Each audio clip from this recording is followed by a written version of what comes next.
is brought to you by Head Start Basketball. Hello and welcome to the 57th edition of the Coach's Corner Roundtable here on the Hoopheads podcast. Each episode of the Coach's Corner Roundtable will feature our all-star lineup of guests answering a single basketball question. A new Coach's Corner Roundtable will drop around the 15th of each month. September's Roundtable question is, how do you get your players to buy into a team-first mentality? Our coaching lineup this month includes Erik Buehler from Chatfield High School, DeLisio from Olmsted Falls High School, Joe Harris from Lake Chelan High School, Bob Krizancic from Menor High School, Jack Leasure from McQuaid Jesuit High School, Matthew Raidbard, the author of Lead Like a Pro, Nate Sanderson, Mount Vernon High School, Don Showalter, USA Basketball, John Shulman, the University of Alabama at Huntsville, Joe's Decision, Unleash Potential, and Mo Williams from Salisbury University. Please enjoy this roundtable episode of the Hoopheads podcast, and once you're finished listening, please give the show a 5-star rating and review after you subscribe on your favorite podcast app. If you're a basketball coach at any level, please check out our Hoopheads Coaching Mentorship Program. You'll get matched with one of our experienced head coaches and develop a relationship that will take your coaching, your team, your program, and your mindset to another level. Be sure to follow us on Twitter and Instagram at HoopheadsPod for the latest updates on episodes, guests, and events from the Hoopheads Pod. Hey Hoopheads, get your team ready for this season by shopping Dr. Dish's all-in sales event and receive an exclusive $3,000 off their top training solution, the CT Plus. Dr. Dish is here to help your players have no regrets, just results, and be all in this upcoming season with exclusive offers on their top shooting machines now during the Dr. Dish September all-in sales event. Learn more at drdishbasketball.com and follow their incredible content at Dr. Dish B-Ball on Twitter, Instagram, Facebook, and YouTube. Mention the Hoopheads podcast and save an extra $300 on the Dr. Dish Rebel, All-Star, and CT models. That's a great deal, Hoopheads. Get your Dr. Dish shooting machine today. Hi, this is Shiva Senthil, head men's basketball coach at Oberlin College, and you are listening to the Hoopheads podcast. Prepare like the pros with the all-new Fast Draw and Fast Scout. Fast Draw has been the #1 play diagramming software for coaches for years. You'll quickly see why Fast Model Sports has the most compelling and intuitive basketball software out there. For a limited time, Fast Model is offering Hoopheads listeners 15% off Fast Draw and Fast Scout. Just use the code HHP15 at checkout to grab your discount, and you'll be on your way to more efficient game prep and improved communication with your team. Fast Model also has new coaching content every week on its blog, plus play and drill diagrams on its play bank. Check out the links in the show notes for more. Fast Model Sports is the best in basketball. Let's hear from our panel about how they get their players to buy into a team-first mentality. Erik Buehler, Chatfield Senior High School, Littleton, Colorado. Hey, what's going on, Hoopheads? This is Erik Buehler from Chatfield Senior High, and this month we were asked, what do we do to get our players to buy into a team-first mentality? Probably one of the hardest things to ingrain in your program and ingrain in your kids. I'm a big believer that by nature, humans are pretty selfish, and basketball is one of those ultimate team sports where if you're not sacrificing and you're not working to row the boat in the same direction, it's really hard to have a lot of success. I think we started at a really young level. We try to enforce that and we try to motivate that in all the way from our youth programs through our freshman teams, our JV teams. And I think that by the time most kids get to varsity in our program, they understand that in order to compete, in order to have success, in order to win more than you lose, I think that you have to play together offensively, defensively, in transition, all of those things. And then it really helps if you like each other. I think if you like each other, you're more willing to go sacrifice your body. You're more willing to go sprint the lane hard.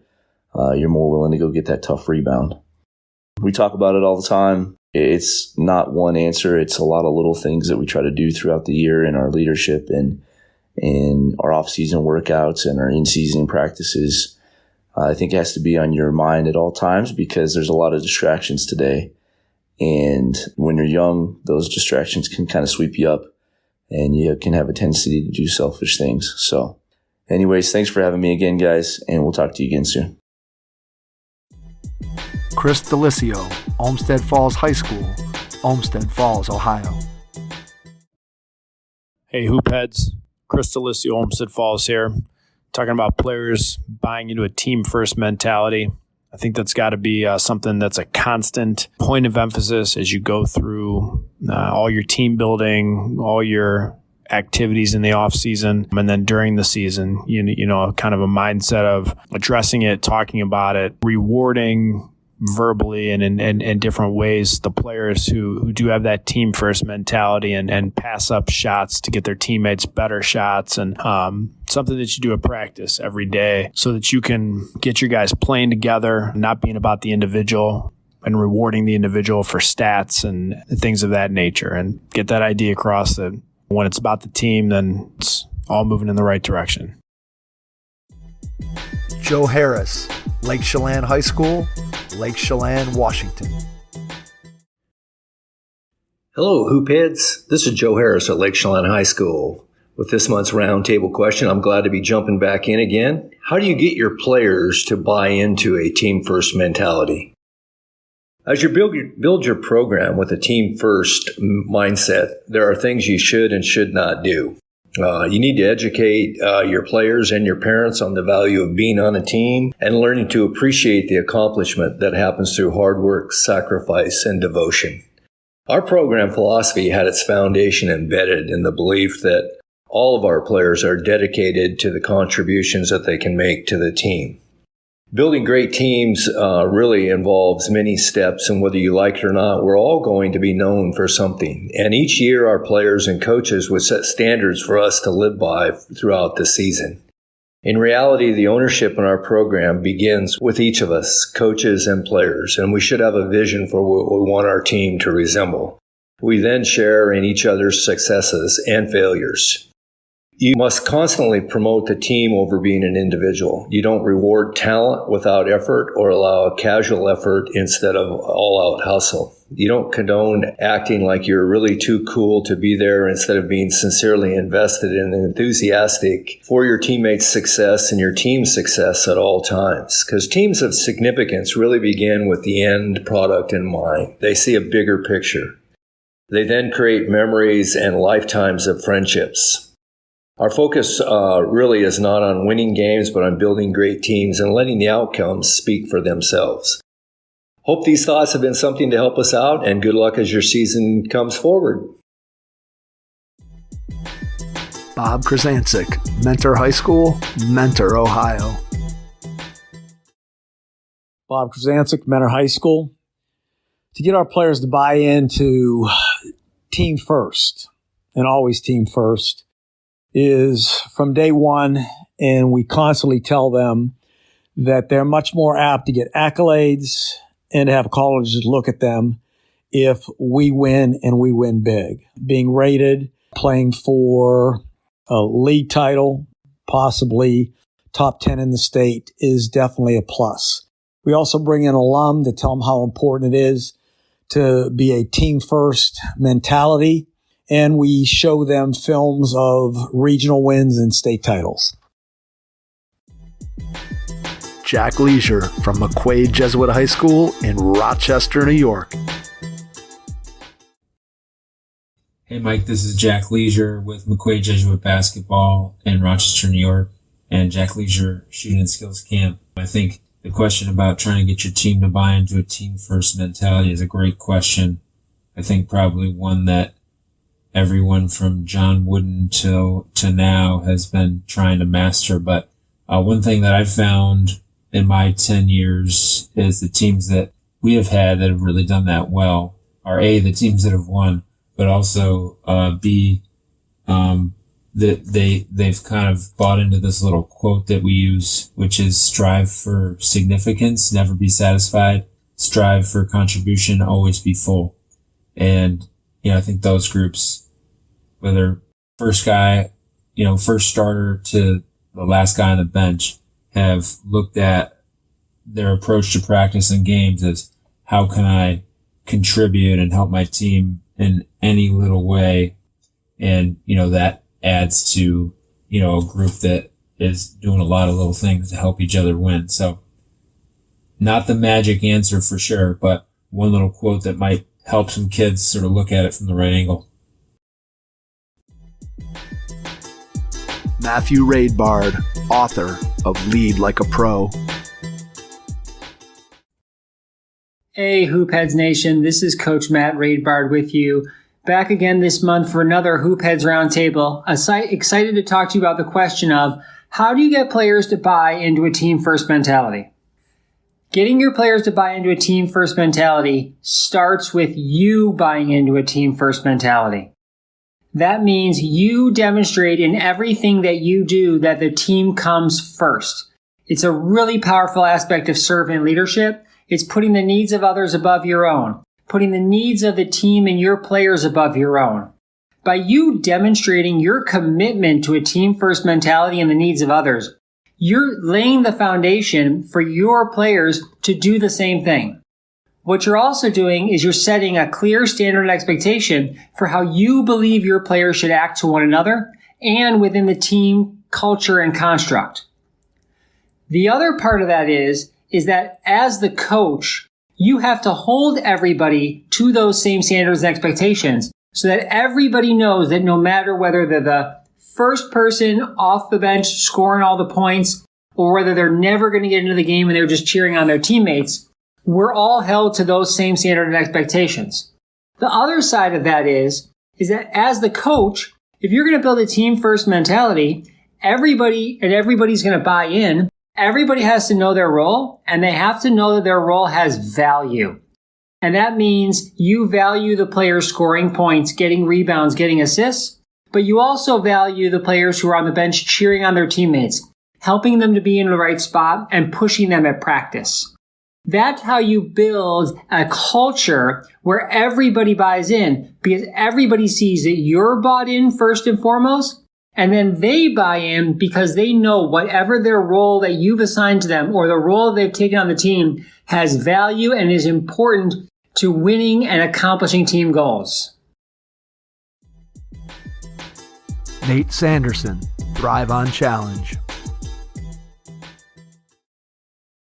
Hey, Mike, this is Nate Sanderson from Thrive on Challenge. Love your question this month about how to get players to buy into a team-first mentality. And let me tell you, sometimes that can be a challenge, especially in today's day and age with so much influence from social media and other places on players trying to get theirs and fulfill the role that they want. It can be difficult to get players to buy into what's best for the team first. I think there are a few ways to approach this, and maybe one is just beginning with the end in mind. When we think about where we'd like our season to finish, and obviously the goal of every team, right, is to compete for a championship and make it to the state tournament or a regional or sectional final at the end of the year.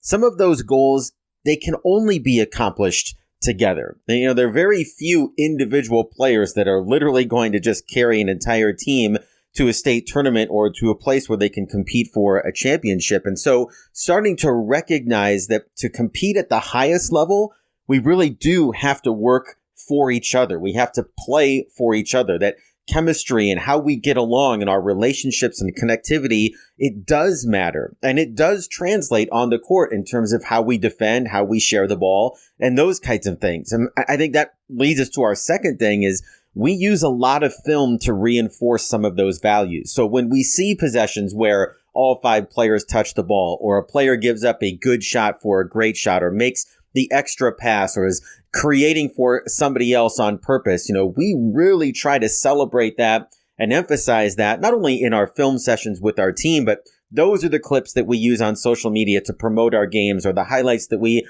post on Facebook when we post a game wrap-up.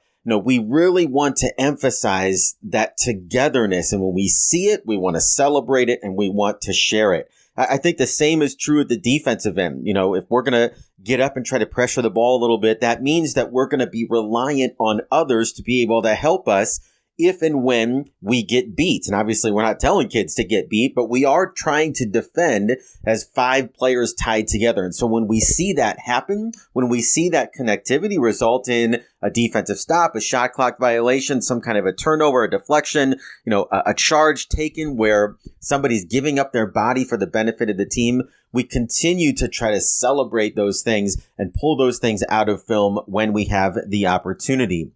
Another thing that I've been intrigued by here this offseason is studying and reading a little bit about Jason Caldwell. And he's a guy that owns the world record for rowing across the Atlantic Ocean in a 4-man rowing crew and rowing across the Pacific Ocean in a 4-man rowing crew. And so he's kind of become this professional, this expert at building teams that perform at a high level. Jason's written a couple of books. He's been on the Rich Roll podcast. We've had him on our podcast on Thrive on Challenge. And so I've got to know him a little bit here. And one of the things that he talks about in building teams and getting everybody to row in the same direction, literally, is to really understand every individual's why on the team. And he shared this with our team last year in February. We had a chance to connect with him, spend about an hour with him before we went into the postseason. And I thought it was interesting that he said, everybody comes to the table oftentimes with different motivations. They have different goals. They have different aspirations. They're on the same team, but maybe not for the same reasons. And while Jason was driven to try and accomplish a couple of world records, he's had members on his teams that wasn't necessarily the most important thing to them. For some, it was loyalty to Jason that motivated them to work hard and to try for that record. For others, it was past failures where they had fallen short of making an Olympic team or winning a particular championship. And so they felt like there was some unfinished business that drove them to perform at a high level for his team. But he said, we really have to, as leaders and as coaches, continually check in on why are our players out for our sport? What do they want to get out of their experience on our team? And when I started asking this question a year ago, I was really surprised at the diversity of answers that came from our kids. And I think that's an important thing to understand because it allows us then to try and help frame and steer some of those individual motivations into kind of the team goals as well. And they aren't necessarily always mutually exclusive. Sometimes it's up to us to try to figure out how to make both of those things happen. And that brings me to just another example. I think about Nick Nurse's book.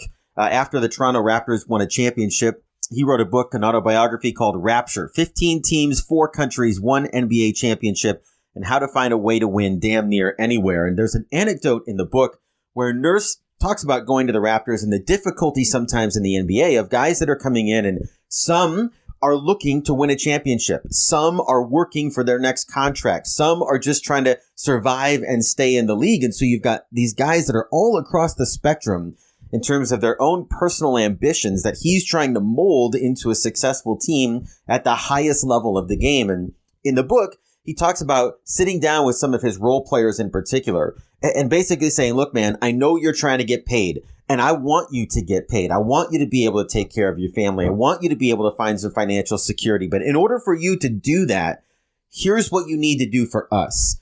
You need to be able to rebound and shoot at a high efficiency and move the basketball. And if you do those things, man, those things are valued by every team in the league. And you might find a contract extension here. We might be able to afford to keep you and give you a raise. But even if we can't, it better positions you in the market next year when your contract is up, where other teams can look at what you've done for us, the role that you've fulfilled for us to help us to be able to win more games and potentially be able to reward you financially for that. And I thought that was such an interesting way to take what sometimes we would perceive as selfishness, a player that's just playing for their own financial benefit, and really try to focus it within the context of the team so that the Raptors obviously could benefit, but that player also, their need and their desire for that financial security is not just ignored. They're not telling them to suppress that for the betterment of the team.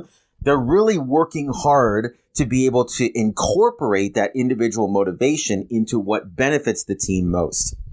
Now, there's one more quote that we'll share with our team at the start of every year, and we revisit this during the year as well, from Bill Belichick. And he does not do a lot of podcasts. I wish I could tell you, Mike, that we've had him on our podcast. We have not yet. But he did do a podcast for an associate of his that is a business kind of executive coach and also played lacrosse. And if you know anything about Bill Belichick, he's kind of a closet lacrosse fan. Played lacrosse himself when he was in college, and so kind of connected with this individual, went on his podcast. And one of the questions he was asked was, how do you define the Patriot way? I mean, what is that thing? You know, you bring a new guy in, you sign a free agent, you bring in a rookie from the draft class. How do you get them sort of into the mold of what has become the expectation for the Patriots for the last 2 decades? And of course, Belichick is going to hem and haw a little bit about this, but the way that he answered this question, I love this quote. He said, we tell them when they come in that there's going to be a time, sometime during the year, where they're going to have to make a decision between what's best for them and what's best for the team. And here we expect everyone to choose what's best for the team. And here's what I love about that. It's an honest take. It's an honest approach that says, look, we all of our players, they have their own goals. They have their own ambitions. They have their own desires. They want more shots. They want more time. They want to start. They want a bigger role. And goodness gracious, that's a great motivator for kids to give more. But at the same time, in reality, not everybody's going to be able to start. Not everybody's going to be able to get everything that they want. And so when you are in that point of tension, and it happens for everybody, I don't care if you're a starter, you're a long-term veteran, you're a new guy on the team, there will be times where we ask you to do something that's best for the team, even if it may not be best for you individually. And that's the thing that makes us special, is that we choose the team first. And I just love using that to frame those moments that we know are going to happen with our team, with our players, right, who are going to experience that tension. We're not excusing it. We're not pretending it doesn't exist. We're acknowledging it, and we're saying, look, if we want to be special, if we want to get to that magical place at the end of the year, at some point, people are going to have to choose what's best for the team.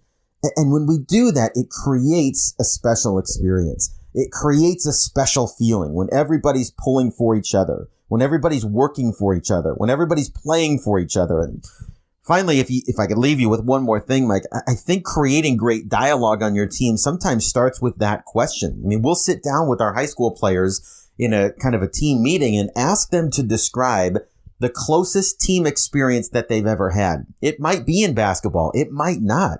It might be in softball. It might be at the youth league. I mean, who knows what level, but think about that team and what did it feel like to be a part of that team? And what did those teammates do for each other to help create that kind of environment? And if we can draw from their best team experiences and start to identify some of those characteristics of things they can do for each other, boy, that really helps them to connect with, yeah, it's more fun to play when we're not selfish, when we're playing for each other. And so I think, having those conversations early in the season, talking about your goals, talking about the players' individual goals, talking about the tension that we experience between what I want and what's best for the team, and then just really getting them to, explore what does it feel like to be a part of a team that cares about each other, that plays for each other, that sacrifices for each other, and that makes it possible to achieve special things. I think all of those can help drive our players toward a more team-first mentality.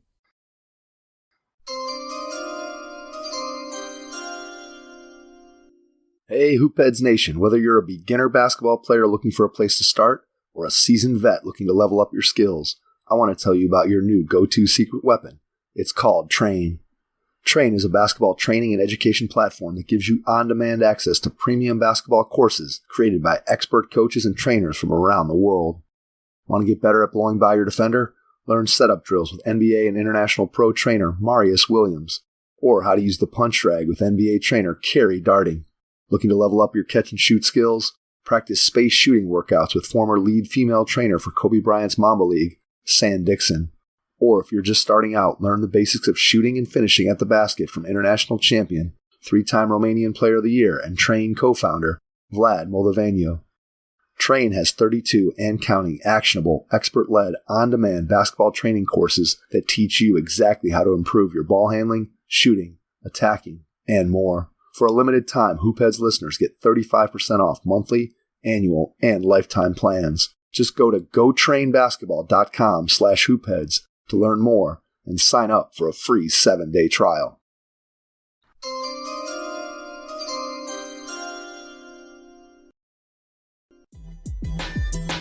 Don Showalter, USA Basketball. Hi, Don Showalter here from USA Basketball.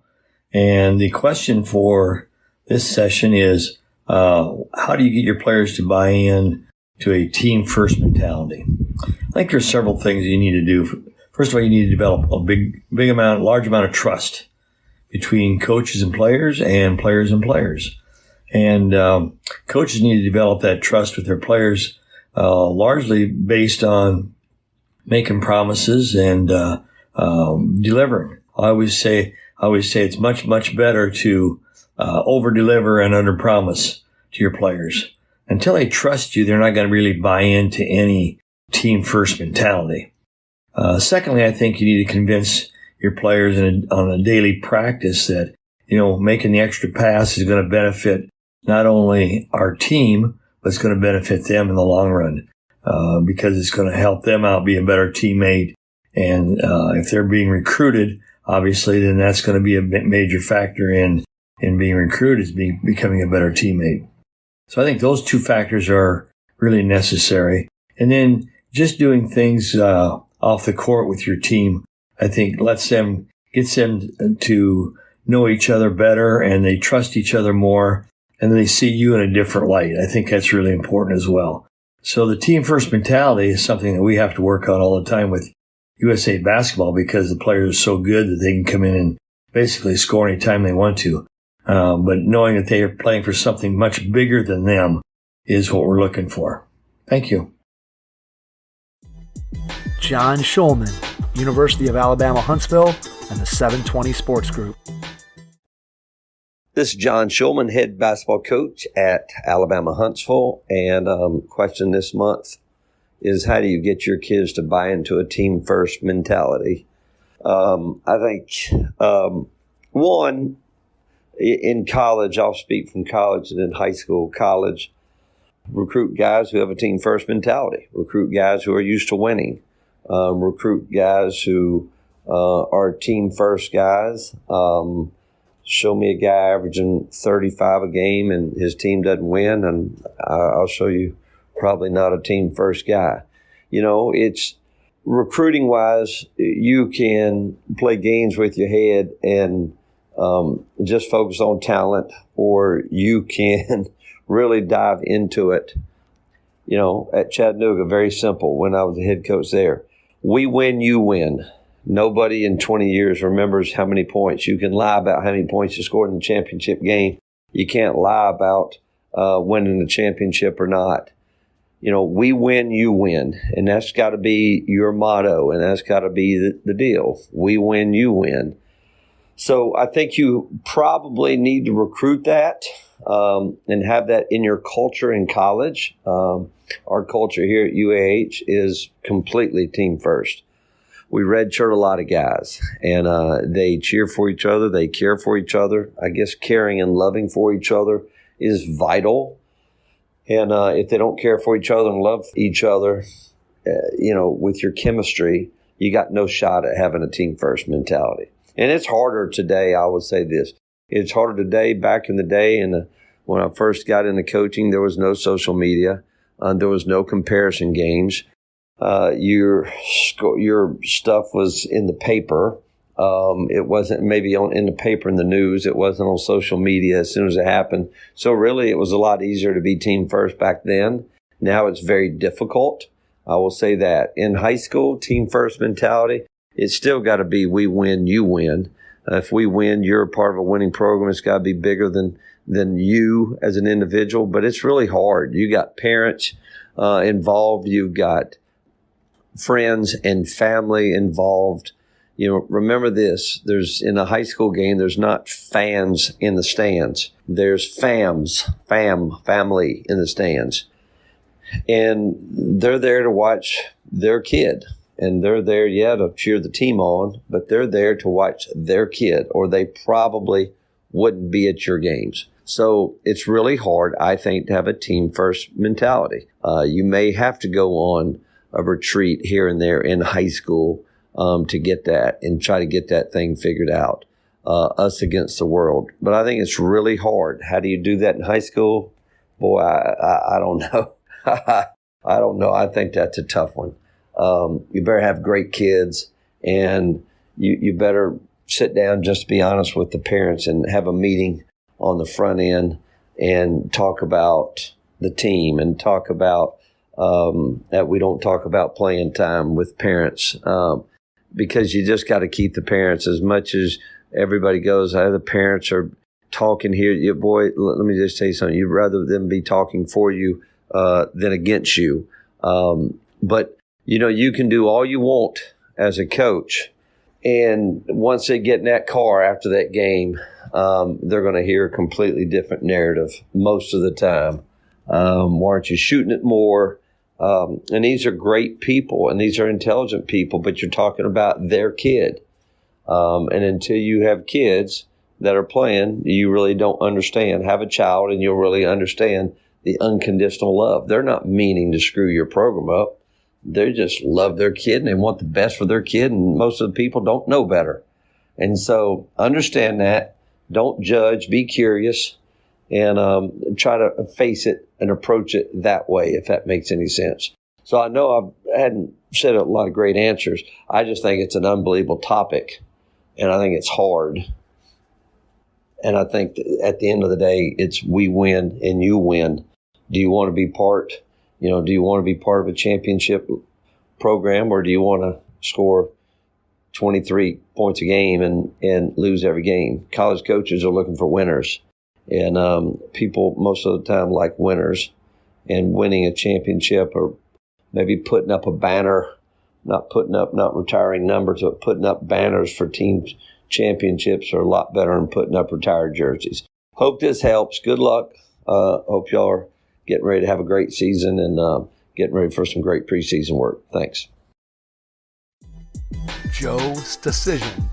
Unleash Potential, Carlisle, Pennsylvania. Joe's Decision, Unleash Potential. This month's question is, how do you get your players to buy into a team-first mentality? The first thing that I would say is, when I was a head coach, high school coach for many years, we used to say to our team all the time, it's amazing what you can do as a team when you don't care who gets the credit. That's a famous quote from one of our former presidents of the United States. And I think that really says it all, that players have to understand that it's not about who scores the most points, who gets their name on social media or in a newspaper or on the news.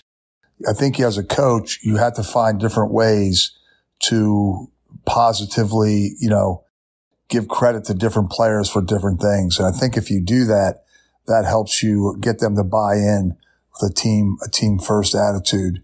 And also, you have to hold your best player accountable. I think a lot of times coaches are afraid to hold their best player accountable. I think you have to coach your best player as hard or maybe even harder than the other players on the team. So they see it's all about the team. It's not about one individual. I think that is really the blueprint in terms of getting them to buy in. And the other thing is, I work with USA Basketball, and we have something called communication circles. And after practice, we would get our team in a circle and just one by one talk about different things. Like, you can always change the subject topic, but talk about different things about that practice, about the team, about the individuals, so they understand as a team that you're communicating, and getting to know each other on a team basis. And also, I think as a coach, you have to be intentional in how you list goals for each player on the team, what their goal is, what their role is, and what their individual goals and team goals are.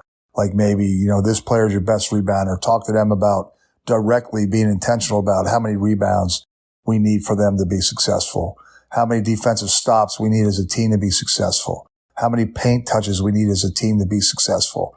I think being intentional and deliberate in how you communicate to players on your team will also help them to buy in and understand what we need from each and every one of them as a team to be successful. I think being direct, being truthful, establishing roles, holding your best players accountable, communication circles, all those different, I call them mini skills or techniques that you can use as a coach to get them to buy in as a team first rather than individuals. I can share a quick story with you that, about 2 years ago, I was meeting with a coaching staff of a high major Division I basketball program. And they had their best player leave towards the beginning of the season after the team had just won 6 games. And the reason he left was because he said he wasn't getting enough social media love from the basketball team's social media account. And then he left the team, and immediately everything went south. So I think there's a lot of different factors today that, affect a team first buy-in. But, social media even complicates it even more. And also now with the NIL in college basketball. So it's something you have to work on daily because, there's so many different distractions to distract individuals from the team that you have to continue to build upon a team first. Because if you don't, things like that can happen, and they may happen anyway. But I think you can head some of that off by doing some of the things that I talked about. Because, we're living in a different world today with basketball, especially on the college level, even on the high school level. NIL's now coming into play. So it even makes it more difficult to become, a team first type of team and get players to buy into that. Thank you very much. Mo Williams from Salisbury University. This is Mo Williams, head men's basketball coach at Salisbury University. For today's roundtable, how to get our guys to buy into a team mentality. Well, I think the first thing for us is really breaking down that word buy in. Buy in. I want our guys to understand you don't buy things, even in life, without knowing the cost. So we really spend a lot of time explaining to them the cost is yourself. The cost is your way. You're going to have to give that up. That's what it's going to cost. But what you're buying is an opportunity to compete for a championship. What you're buying is an opportunity to grow as a player, as a man. Your game's going to expand in ways that it's never had before. But we constantly enforce to our guys what we're doing defies human nature. Human nature is self-seeking. It's comfortable. It is a me first mentality. So we try to get them to understand that it's actually not your fault that you are selfish or that you do seek yourself. And kind of how we do that is, we do something in the preseason called boot camp. Just like the military has their way of training and preparing our military force to be in intense battles. And when these types of adversities come, they don't try to just go off of what they know. They trust their training. And it's the same thing with our guys. We want them to trust their training. And first we try to train them on being a connected unit. So what does that mean? The fact that we actually need the person next to you. I think the second thing is we want to train their vocabulary. So how do we speak to one another? What are we saying to one another? And the third thing is we want them to understand that this is fun. So while we're having fun, what do we want this to look like? We want people, when they watch us play, to be, why do these guys look like they're having the best time of their lives? And it all starts back to that word of buying in. What am I buying? So we spend a lot of time with that. It takes time. It really is a self-seeking journey to understand how important this mentality is. Some of the guys we have and coaches as well, we learn when we do our boot camp that some of the ways we think come from past experiences. But we all just try to make sure that we're all on the same page. And what does that mean to us by defining everything and spend a lot of time with them and really trying to get each other's walls down as much as we can. Thanks for checking out this month's Hoopheads Podcast Roundtable. We'll be back next month with another question for our all-star lineup of coaches. Your first impression is everything when applying for a new coaching job. A professional coaching portfolio is the tool that highlights your coaching achievements and philosophies, and most of all, helps separate you and your abilities from the other applicants. The Coaching Portfolio Guide is an instructional membership-based website that helps you develop a personalized portfolio. Each section of the Portfolio Guide provides detailed instructions on how to organize your portfolio in a professional manner. The guide also provides sample documents for each section of your portfolio that you can copy, modify, and add to your personal portfolio. As a Hoopheads Pod listener, you can get your Coaching Portfolio Guide for just $25. Visit coachingportfolioguide.com/hoopheads to learn more. Thanks for listening to the Hoopheads Podcast, presented by Head Start Basketball.